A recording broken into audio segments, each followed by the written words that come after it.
Hi అండి. ఈరోజు నా బ్రేక్ఫాస్ట్ దోశ వేసుకుంటున్నానండి. దోశలోకి కొంచెం నాది పొద్దున చేసిన కాకరకాయ కర్రీ ఉంది.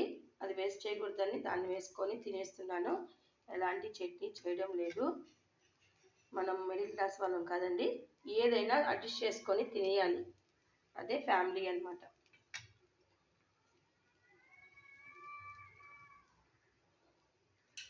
చూసారు కదా. ఇప్పుడు ఇందుకు నేను కాకరకాయ పెట్టుకొని వేస్తున్నాను. చాలా బాగుంది కర్రీ అయితే.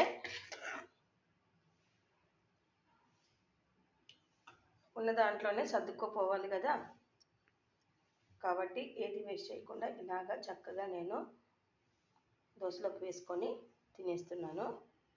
మీరు కూడా ఎలా చేస్తారో మాకు చెప్పండి.